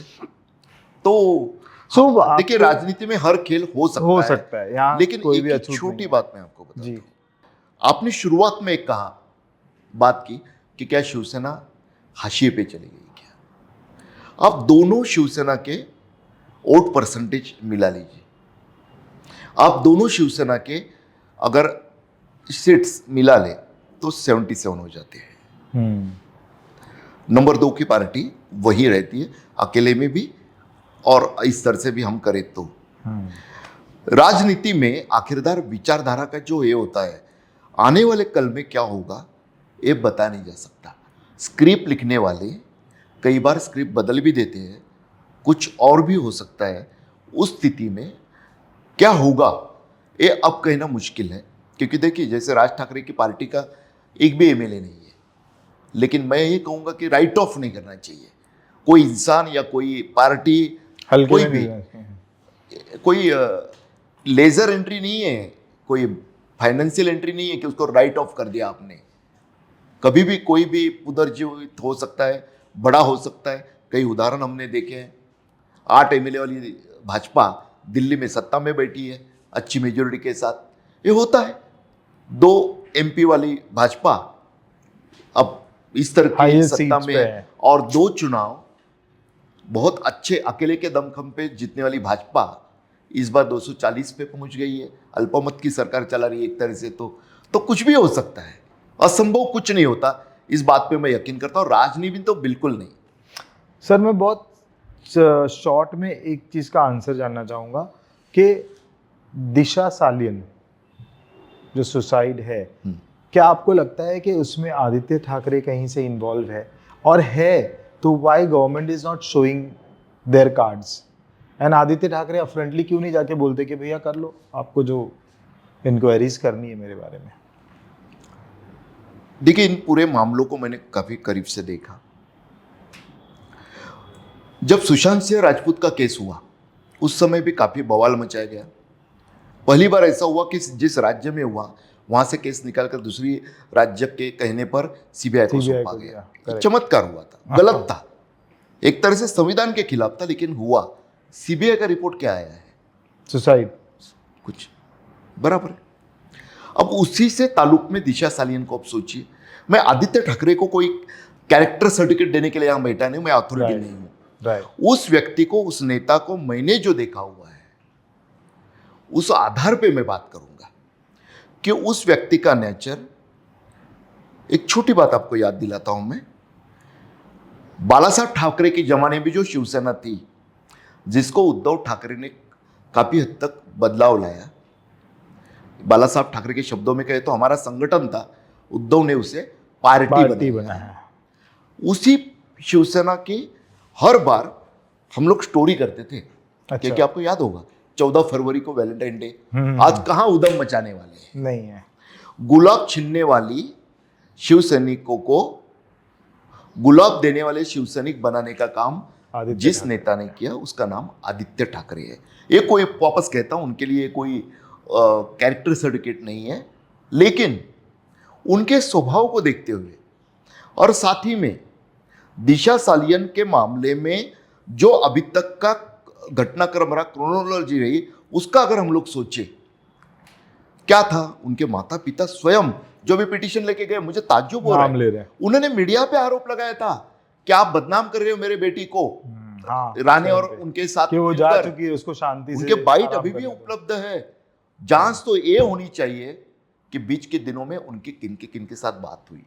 देखिए, दिशा सालियन हो या सुशांत सिंह राजपूत, इंसाफ मिलना ही चाहिए, लेकिन किसी एक को इंसाफ देने के नाम पे गंदी राजनीति करके किसी और नेता पर, यानी आदित्य ठाकरे पे अन्याय भी नहीं होना चाहिए। क्योंकि ना सबूत के साथ काम होना मैंने एक स्टेटमेंट सुना था नारायण राणे साहब का, जहां उन्होंने बोला कि भाई सुशांत सिंह का मर्डर हुआ, ये मेरे पास प्रूफ है, नौकर ने वीडियो रिकॉर्ड किया। नौकर ने वीडियो रिकॉर्ड किया है और मैं वक्त आने पे बताऊंगा। तो ये एजेंसीज क्यों नहीं उनके पास जाती और बोलती भाई निकालो, वक्त ये कौन अपराध सा नहीं आने है। वाला है, ये अपराध नहीं है। मेरे पास अगर सबूत है, किसी के हत्या का सबूत है, और तब भी अगर पुलिस को नहीं सौंपता हूं, मैं कहता हूं मामला दर्ज करो। हाँ, बहुत गंभीर बात है ये, आपने सही पूछा, ये बहुत ही गंभीर बात है। ये तो सुशांत सिंह राजपूत के साथ असली नाइंसाफी है ये, अगर सचमुच अगर वैसा सबूत है तो, क्योंकि मुझे पता नहीं उनके पास क्या सबूत है। या तो खाली वो एक ठाकरे पेपर में इसको ऐसा निकाल डराने के के बता लिए। देते।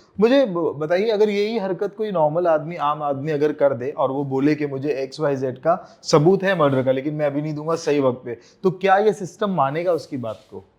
देखिए, पहली बात तो उसको सुनाई कौन देगा, कौन उनको दिखाएगा, ये भी तो दिक्कत है ना। हम मीडिया वाले भी कहाँ क्रॉस क्वेश्चनिंग इस बारे में कर रहे हैं। हम पूछ रहे हैं कि ऐसा क्यों हुआ, वैसा क्यों हुआ। मुझे तो देखिए, न्याय के लिए लड़ने की जब बात आती है ना, तब जब कौन उस तरह की बात कर रहा है उसको भी मैं देखता हूँ कि उनके इरादे क्या है। क्योंकि इस महाराष्ट्र में कई नेता ऐसे भी हैं जिनको ऊपर हत्या के आरोप लग चुके हैं भूतकाल में। वो जब किसी और के हत्या का आरोप किसी और पे लगाते हैं ना, तो मैं सोचता हूँ कि पहले पूरा जांच ले और उसके बाद आगे बढ़े। एक बात मैं वापस दोहराता हूँ कि सुशांत सिंह राजपूत जैसा एक नौजवान अभिनेता या दिशा सालियन जैसी एक हमारी बहन, ऐसे लोगों को इंसाफ मिलना ही चाहिए, लेकिन उसको पूरी तरह से बारीकी से जांच करके, और एक एजेंसी करती है, दूसरी करती है, तीसरी करती है, ये सीरीज ऑफ इन्वेस्टिगेशंस नहीं होना चाहिए। क्योंकि बार बार शक पैदा करना, एक किसी ना किसी के साथ खिलवाड़ हो रहा है, राजनीति हो रही है। और केके जी, इसमें सिर्फ सुशांत या दिशा का नहीं है, या शिवसेना ठाकरे या नारायण राणे या भाजपा, उनका मामला नहीं है ये। इस देश के कानून पर, इस देश के कानून को जिनको अमल में लाना है, उस पुलिस, सीबीआई और बाकी एजेंसियों पर आम आदमी का भी विश्वास स्थायी रहना चाहिए। इसलिए हमारी भी जिम्मेदारी बनती है कि इसमें राजनीति मत करो। आप सब कुछ करो, एक बार जांच, दो बार जांच, तीन बार, क्या हो रहा है ये खत्म कर दीजिए एक क्या बार। आपको लगता है ये जांच जो है कंटिन्यू जो है इसको रखा है क्योंकि किसी तरह से बाप को कंट्रोल में रखा जाए बेटे के नाम पर? हो सकता है, असंभव कुछ नहीं है। देखिए, शिवसेना के पास जो 20 विधायक है ना, वो किसी काम के नहीं है एक तरह से उनके लिए, भाजपा के लिए। लेकिन 9 जो उनके MP है वो लोकसभा बहुत के, काम के। वो आंकड़ा बहुत बड़ा है। अगर तेलुगु देशम या फिर बिहार के नीतीश बाबू, आजकल तो वो क्या कर रहे पता नहीं चलता, राष्ट्रगीत चालू है फिर भी वो मजे लेते हैं वहाँ पे खड़े रह के। पहली बार मैंने ऐसा कोई CM देखा है। वो सुशासन बाबू को क्या हुआ है पता नहीं। सही में मैं गंभीरता से बोल रहा हूँ, किसी संवैधानिक पद पे बैठे हैं, मुख्यमंत्री जैसे। मैंने उनके वीडियो देखे, मुझे ताज्जुब हुआ। वो अगर कल सपोर्ट निकाल लेते हैं, कुछ प्रॉब्लम आ जाता है, तो उस समय शिवसेना एक तरह से उनके लिए प्रोटेक्शन कवर का काम कर सकती है। सर मुझे बताइए, एक अजम्पशन है या फिर रियलिटी है मुझे नहीं पता, क्या ऐसा हो सकता है कि एकनाथ शिंदे अपनी पार्टी को बीजेपी में मर्ज कर दे और देवेंद्र फडणवीस जो है उनको अगर सेंट्रल में बुला लिया जाए और यहाँ पर जो है एकनाथ शिंदे CM होंगे? क्या ये परिस्थिति बनती हुई दिखाई दे रही? क्योंकि इनडायरेक्टली और डायरेक्टली जो है देवेंद्र फडणवीस कहीं ना कहीं सेंट्रल के लिए मोदी जी के बाद थ्रेट्स होंगे एज ए लीडरशिप के लिए। राजनीति संभावनाओं का खेल है, ये नहीं बोल सकते कि ये नहीं हो सकता। अगर मान के चलते कि सुप्रीम कोर्ट का अगर फैसला शिंदे जी के खिलाफ आता है और उद्धव ठाकरे के पास तीर अब तो कमान, दे दिया ना तीर नहीं, कमान, अंतिम फैसला बाकी है। हाँ। अगर उस स्थिति में अगर उद्धव ठाकरे पास पार्टी और तीर कमान वापस जाते तो उस संभावना से इनकार नहीं किया जा सकता। लेकिन एकनाथ शिंदे उतने तो मंजे हुए राजनेता है कि वो समझ के चलते हैं कि मेरा स्वतंत्र अस्तित्व है और वो भी शिवसेना नाम मेरे पास है, इसीलिए मेरा महत्व है। नहीं तो एक बार भाजपा के समुद्र में मैं चला जाता हूँ, मेरी नदी अगर उसमें गायब हो जाती है तो मेरा कोई महत्व नहीं रहेगा। क्योंकि अभी भी उनके कई मंत्री उनके पार्टी के जरूर है, लेकिन उनसे ज़्यादा मुख्यमंत्री फडणवीस से ज़्यादा वफादारी रखते हैं, ये आम चर्चा है। तो उस स्थिति में उस तरह की कदम वो उठाएंगे, इसमें मुझे संदेह है। उतने समझदार वो है, समझते हैं जितना हम पत्रकार समझते उससे ज्यादा समझते उसको Right, राजनेता क्योंकि है। वो झेल रहे हो। हालांकि अगर देवेंद्र जी दिल्ली में जाते हैं तो अनुभव यही रहा है अब तक का कि दिल्ली में जाने वाला आदमी अगर उतना Political ताकतवर है career। तो यहाँ पे वो जिसको वारिस बना के जाता है ना, वो एकदम भरत नहीं होगा कि पादुका सिंहासन पे रख के काम चलाए, लेकिन एकदम वो एक सुधाकर नाइक थे हमारे महाराष्ट्र में, शरद पवार उनको सौंप के गए थे और उन्होंने उनकी पूरी, उनके लोगों की पप्पू कलानी ठाकुर उनकी पूरी बजा दी थी। तो इस तरह से वो एकनाथ शिंदे जैसे महत्वाकांक्षी व्यक्ति को नहीं सौंप के जा सकते। जहाँ तक मुझे लगता है वो इतना ख्याल जरूर रखेंगे कि ऐसे नेता को दो जो उनके ऊपर निर्भर रहे, वो भी अगर उनके हाथ में हुआ तो, अदरवाइज क्योंकि Amit Shah is the final authority.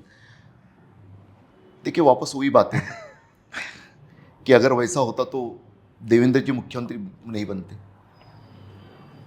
लेकिन उस वक्त में फिर उनके पास फेस नहीं था ना।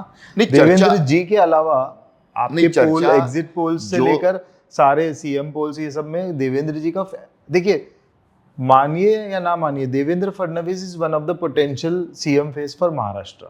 वो सब लोगों को लेकर चलते हैं या जैसे भी है, उनकी राजनीति की बात नहीं, लेकिन उनके जो फ्रंटल फेस जो है, जो नॉर्मल लोगों के लिए मुझे लगता है वो ज्यादा काम करता है। नहीं, इसमें कोई दो राय नहीं कि जब विजन की बात आती है महाराष्ट्र के लिए तो एक मैं एनालिसिस करके यही कहूंगा कि देवेंद्र फडणवीस बढ़िया ही है। इतना ही नहीं ना, अगर देश के प्रधानमंत्री के आने वाले दिनों में, अगर मुझे नहीं लगता कि मोदी जी 29 में भी उस गद्दी को छोड़ना चाहेंगे या 27 में 75 साल के हो गए तो तुरंत मुरली मनोहर जोशी या अडवाणी वाला नियम लाकर उनको, उनकी पार्टी के लोग वैसा करने नहीं देंगे। जो रहता है फिर बवाल मच जाता है, वैसे नहीं करना है, नहीं करना है, हो जाएगा। लेकिन अगर उस तरह की कोई बात आती है सामने, उनके वारिस कौन होंगे, पीएम पद के लिए कौन दावेदार होंगे, तो जाहिर सी बात है अमित शाह, देवेंद्र फडणवीस और योगी आदित्यनाथ। देखिए उस पद पे बैठकर इंटरनेशनल लेवल पे भी जो काम करने होते हैं, नेशनल लेवल पे जो काम करने होते हैं, उसमें नो डाउट कि अमित शाह जी के पास एक बड़ा भी अनुभव है। 370 जैसा उन्होंने दफा हटा दी, एक बड़ा उनकी विचारधारा के लोगों को ही नहीं, कई भारतीयों को खुश करने वाला बहुत बड़ा कदम उन्होंने उठाया, नो डाउट। लेकिन देवेंद्र फडणवीस की तरह क्या उनको संघ का समर्थन रहेगा? आज की राजनीति में राष्ट्रीय स्वयंसेवक संघ एक वेरी इंपॉर्टेंट। देखिए लोकसभा में राष्ट्रीय स्वयंसेवक संघ इनएक्टिव था तो 240 पे भाजपा पहुंची, 17 पे रही, 125 असेंबली सीट्स। विधानसभा में आरएसएस एक्टिव हुई ऐसा बताया गया, ये दावा है उनका। उसके बाद आपने देखा कि अकेली भाजपा 132 पे पहुंच गई। तो ये जो बड़ा फर्क है ना, बड़ा फर्क है ये। तो ये समर्थन देवेंद्र फडणवीस के साथ जितना है, नागपुर इफेक्ट, न योगी आदित्यनाथ के साथ दिखाई देता, न नितिन जी के, और साथ ही में बाकी स्तर पर भी विजन रखकर, अलग कुछ सोचकर राजनीति करने में देवेंद्र फडणवीस एक अच्छे पर्याय हो सकते हैं उस समय। मुझे नहीं लगता कि अमित शाह वो फैसला लेंगे, क्या वो क्यों ऐसा करेंगे, वो तो फैसला लेने वाले अलग लोग होंगे। पता नहीं आगे क्या होता है, उस में बताना काफ़ी जल्दबाजी होगी अभी, लेकिन आने वाले समय में कुछ भी हो सकता है, ये जरूर हम बोल सकते हैं। मुझे लगता है कि हाँ, आप सही बोल रहे हो कि बहुत ज़्यादा जल्दी होएगा बोलना, क्योंकि अभी तो सीएम बने हैं, अभी तो चलेगा, अभी तो मोदी, पहले तो मोदी जी का तय होने दीजिए। हाँ, पहले और तब तक का क्या समीकरण बैठते हैं और क्या समीकरण पलटते हैं उसके ऊपर भी है, काफी कुछ है उसके ऊपर। हाँ, क्योंकि देखिए अभी जैसे हम शिवसेना की बात करते हैं सर, शिवसेना और एनसीपी, सो जैसे शरद पवार के बाद एनसीपी का क्या भविष्य है आपके हिसाब से? देखिए दिक्कत ये है ना कि क्योंकि अजीत पवार, देखिए अजीत पवार ने अपनी पार्टी संभाल ली है, जो लोकसभा में डाउनफॉल दिख रहा था उन्होंने विधानसभा में लाके उसको करेक्ट कर लिया है, लेकिन यहाँ पर आज भी झगड़े चालू है। नहीं, एक छोटी सी बात आपको मैं बताना चाहूंगा। शिंदे जी की शिवसेना हो या अजित पवार की राष्ट्रवादी कांग्रेस, अब भाजपा को इनसे माइनस कर दीजिए तो क्या कहेंगे आप? ये रिजल्ट आता? भाजपा की स्ट्रैटेजी नहीं होती, भाजपा की मशीनरी इनके लिए काम नहीं करती, तो ये नहीं जीतता, तो ये रिजल्ट आता? मुझे शक है। नहीं, मैं भाजपा की बात ही नहीं नहीं कर नहीं रहा नहीं, मुझे शक वही हाँ। है ना कि अगर अगर आपकी पार्टी किसी और पार्टी के अलावा वो मुकाम हासिल नहीं कर सकती तो स्वतंत्र तौर पे आपकी पार्टी नहीं तो अलायंस में तो ये भी जाते हैं ना, कांग्रेस एनसीपी कांग्रेस के साथ जाती है, शिवसेना बीजेपी के साथ जाती थी, ओरिजिनल शिवसेना। 2014 का चुनाव इस महाराष्ट्र का वो अकेला चुनाव था जब चारों प्रमुख पार्टियां और पांचवी मन से स्प्लिट हो गया, नहीं, अलग अलग अलग अकेले केवल वो थे। स्प्लिट ले गया। उस समय मोदी जी की वेव थी। हाँ। उस समय भी उद्धव ठाकरे वाली शिवसेना उस समय एक साथ थी, एक शिवसेना थी अखंड शिवसेना, उनको 63 सीट्स सीट्स आएगी 65 और 63 63 okay। उनके बाकी निर्दलीय वगैरह समर्थन वाले थे। तो ये बड़ा आंकड़ा था। मैं ये कहूंगा कि देखिए पार्टी खत्म होगी क्या, पूरी तरह से नहीं। लीडरशिप की बात में कर रहा हूं। लीडरशिप की बात में अजित शरद पवार जी के बाद कौन? सुप्रिया सुले को शरद पवार तैयार कर रहे हैं, लेकिन क्या वो शरद पवार की जगह ले पाएगी, ये विवाद का मुद्दा है। जयंत पाटिल, उनका नेचर संघर्ष वाला नहीं है। राइट। अजित पवार के साथ त्रासदी ये है कि उनका स्वभाव जो है ना दो टूक वाला, वो सुनने में अच्छा लगता है भाषण, लेकिन पार्टी चलाते समय आसान नहीं होता। छगन भुजबल ने जैसे वरिष्ठ नेता आज भी दिल में खटास लेके घूम रहे हैं, उनकी तरह ही कई और भी है। तो उस स्थिति में नेता कैसा होना चाहिए कि किसी को नाराज भी करता हो तो उसको साथ में लेके चले। ये सब आने में समय जाएगा। रही बात एकनाथ शिंदे की, एकनाथ शिंदे के साथ एक अलग खूबी है, वो मुख्यमंत्री पद पे बैठे हैं। उनको मैंने इंटरव्यू में लोकसभा चुनाव के समय पूछ लिया था, मैंने कहा कि आपको तो लोग बोलते कि सीएम बने लेकिन शाखा प्रमुख की तरह बिहेव करते हैं, भीड़ जुटाते हैं, कॉमन मैन ये करते हैं। वो बोले कि सच्चाई है, मुझे अच्छा लगता है, तारीफ लगती है मुझे, क्योंकि मैं लोगों का सीएम हूँ। लोग आनंद दीघे के स्टूडेंट थे ना, वो भागदौड़ करने वाले सीएम हैं। ध्यान में रखिए कि उनका एक खूबी जो है ना, वो लोगों को भाती है, उनको उसका फायदा भी मिला। वो एमएलए इतनी ज़्यादा संख्या में आए क्योंकि वो बाकी तरह का भी सपोर्ट कुछ ज़्यादा ही मात्रा में करते, बीजेपी को तक पीछे छोड़ देते उस समय की उस तरह के सपोर्ट में। आज भी वही है उनका स्पार्क तो लेकिन है बंदे में। लेकिन वापस वही बात कुणाल कामरा ने कि पार्टी जो है, पार्टी सिर्फ व्यक्ति पे या धन पे नहीं चलती, पार्टी जो चलती है विचारों पे भी चलती है।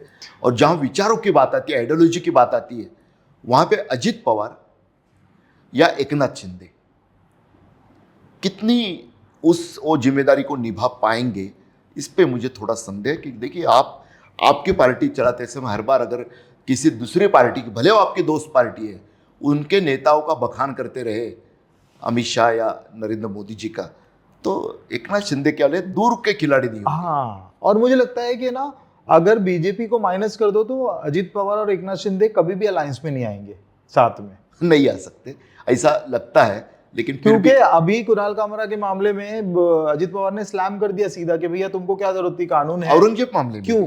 औरंगजेब मामले में भी किया कि क्यों तुम मुसलमानों के अगेंस्ट बोल रहे हो, क्यों माइनॉरिटी के, तुम डेवलपमेंट की बात करो, काम की बात करो। उनका ये लॉन्ग टर्म वाला लीडरशिप, लॉन्ग टर्म वाला लीडरशिप है। और हो सकता है उसको अलग ढंग से आप देखोगे तो भाजपा की बहुत चालाक स्ट्रेटेजी है कि हम दोनों इधर एक काम करते हैं, आप वहां से थोड़े इस तरह से सेक्युलर फेस बन के सरकार के रहो। कल अगर मामला उठा तो देखिए हमने तो ये कहा था, हमारे अजित दादा ने कहा था ये। देखिए आप किसी और अजित पवार के दिमाग में क्या चल रहा है वो जल्दी कोई बता नहीं पाता है, मुझे ऐसा लग रहा है। नहीं, वो खुद भी नहीं बताते। हाँ, वो शरद पवार के भतीजे, शरद पवार के भतीजे ना। मुझे बताइए सर कि 4 डिकेड से अभी जैसे ये बीएमसी के इलेक्शन तो अब होने ही वाले, उसके लिए कोई रोक नहीं सकता। आप नहीं, अभी तक सुप्रीम कोर्ट का फैसला बाकी है और होना ही सरकार आने वाले 6 महीने में सरकार की इच्छा भी बाकी है, वो भी काफी महत्वपूर्ण है। बारिश के बाद होगी।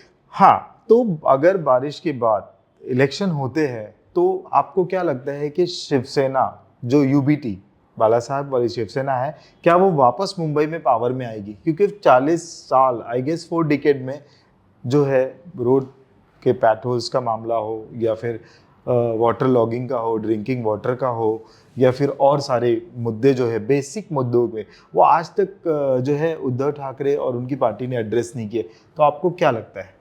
इन मुद्दों पे अगर चुनाव होते तो काफी बेहतर होता, इस देश के हित में होता, लेकिन बीएमसी के चुनाव इस मुद्दों पे होते हुए दिख रहे हैं आपको? नहीं अच्छा। नहीं, कभी नहीं, कोई चुनाव हमारे यहाँ दुर्भाग्य से इस स्तर के मुद्दों पे होते नहीं है।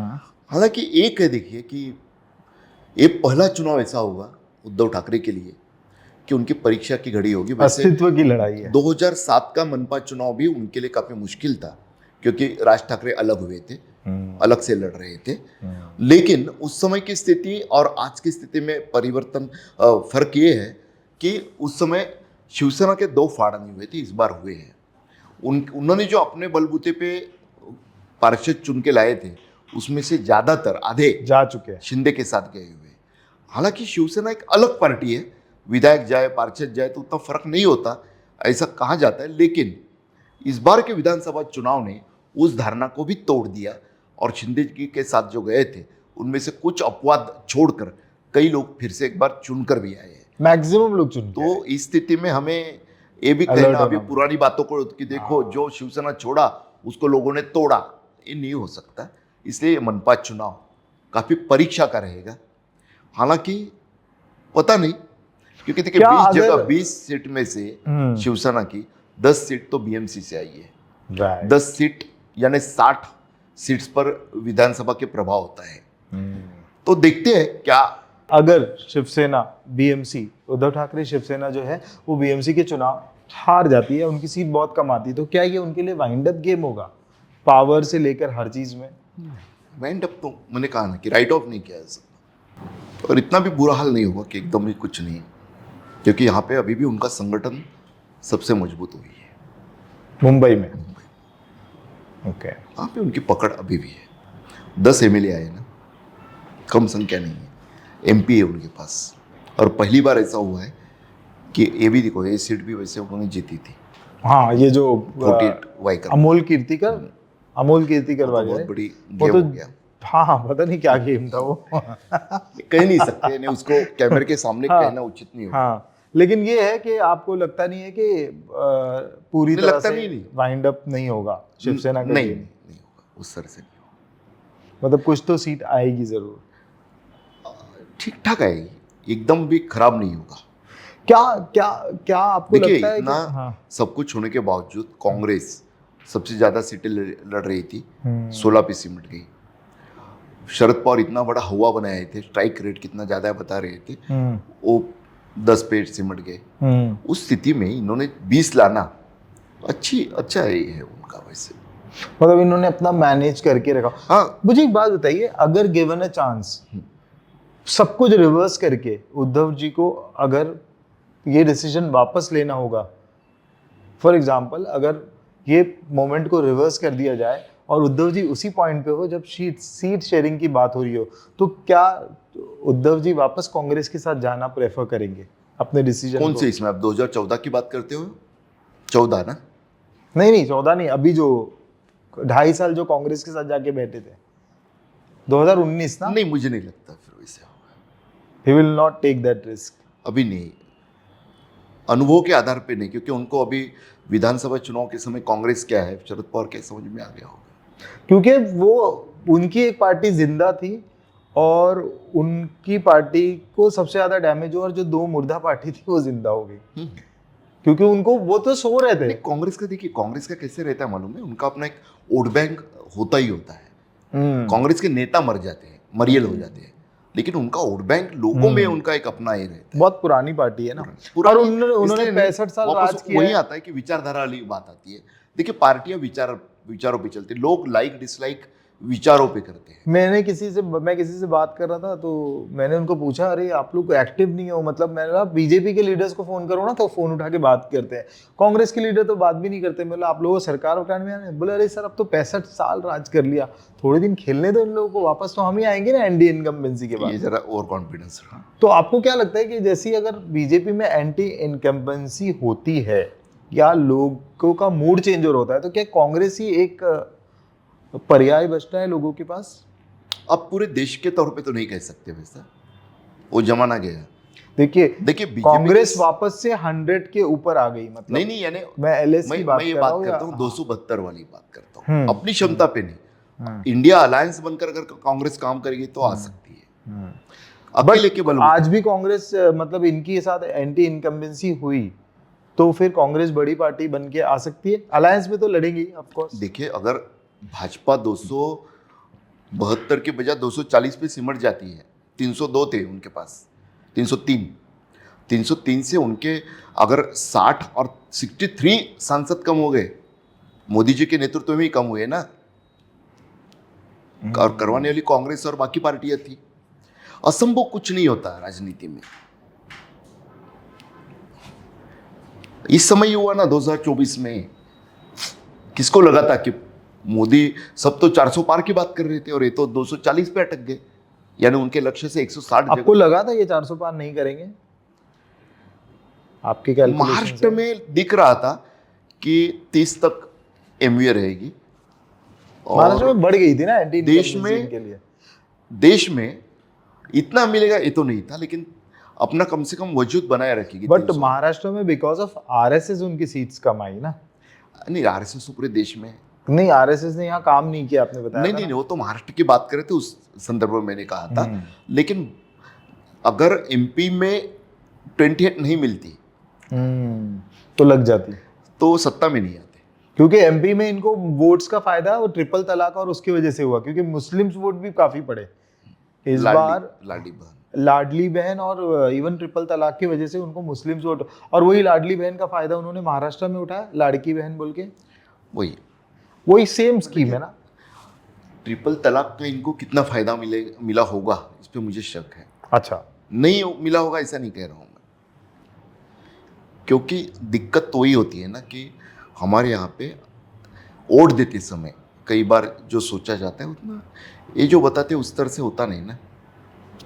Sir, what is your point of view on bulldozer politics in Maharashtra on the line of UP? देखिए, जस्टिस प्रोसीजर को पूरा करके होना चाहिए। आप फहीम का घर गिरा दीजिए या वो खोकिया भाई का गिरा दीजिए, मुझे उससे कोई परहेज नहीं है, लेकिन पहले प्रूव कीजिए कि वो अनऑथोराइज है। एक सिस्टम होता है ना, या ये होटल को कल आपने गिरा दिया, गिराने से कोई परहेज नहीं है। फहीम को जेल से बाहर मत आने दीजिए अगर उसने दंगा करवाया है तो, उसमें कोई ये नहीं, लेकिन आप प्रॉपर इन्वेस्टिगेशन करके प्रूव कीजिए। आपके दिल में है और आपने गिरा दिया, ऐसा नहीं हो सकता। सर, लेकिन क्या ये बुल्डर पॉलिटिक्स एक पर्टिकुलर सेक्शन ऑफ सोसाइटी के अगेंस्ट ही है ओपनली? देखिए, और सुप्रीम कोर्ट का तो खुद का ऑर्डर है कि भैया आप वो जो केस है उसमें जो कल छोटी बात आपको बता, हाँ, इन्होंने होटल क्यों गिराया? होटल का हिस्सा क्यों गिराया? नहीं, क्यों गिराया? कुणाल कामरा कि उन्होंने एकनाथ शिंदे का अपमान किया, और वो वेन्यू था, बराबर है ना? हाँ, स्वैग में। एकनाथ शिंदे बड़े कि छत्रपति शिवाजी महाराज बड़े हैं? Of course Shivaji Maharaj. उनका अपमान करने वाले व्यक्ति 1 महीने से लोग अरेस्ट नहीं कर रहे थे। हाँ, एब्सकॉन्डिंग है, कोरट कर, वो वहां मिले ना, कहाँ, तेलंगाना में। हाँ, 1 महीना गायब थे। हाँ, ये लोग गिरफ्तारी नहीं कर रहे थे। हाँ, आप मुझे बताइए, उसका घर गिराओगे? हाँ। शिंदे के Very खिलाफ nice. बात करने वाले स्टूडियो को आपने तोड़ा, आपने उस होटल के किसी हिस्से को गिरा दिया, तो फिर कोरटकर का क्या? Very nice. अंधेर नगरी, चौपट राज। आप बताइए ना कि शिवाजी महाराज बड़े हैं या एकनाथ शिंदे? एक कोर्स जीवित- शिवाजी महाराज 100 टाइम। अगर ये बात करते, उसने तो बहुत ही अभद्र बातें की। दारू के नशे में किसी हिस्टोरियन को फोन करके गाली गलौज कर रहा था, उसने तो राम को गाली दी है, प्रभु राम को। और फिर बोलिए, भी वो प्रोटेक्शन में अब अरेस्ट होके आ रहा है। ऐसा लगता है कि बीजेपी के जो ये 1 साल का कार्यकाल है, इसमें क्राइम बढ़ते ही रहे। जैसे वाल्मीकि कराड़ जैसे लोग बाहर आते गए, पॉलिटिकल गूंज एंड ऑल। सो इसका कोई अंत नहीं है क्या? देखिए, इस सिस्टम जो बना ना, जैसे वाल्मीकि कराड़ का आपने नाम लिया, इन लोगों के पास जो पैसा आने लगा, क्विक मनी, उसके वजह से इन्होंने अपनी गैंग बना ली। गैंग्स ऑफ बीड़ कह सकते हैं आप। उस पूरे इलाके में जो गैंग्स बनी ना, उन गैंग्स ने वहाँ पे जो उद्यम बनाया, क्योंकि आखिरकार होता है क्या, जहाँ पे पैसा वहीं पे माफिया।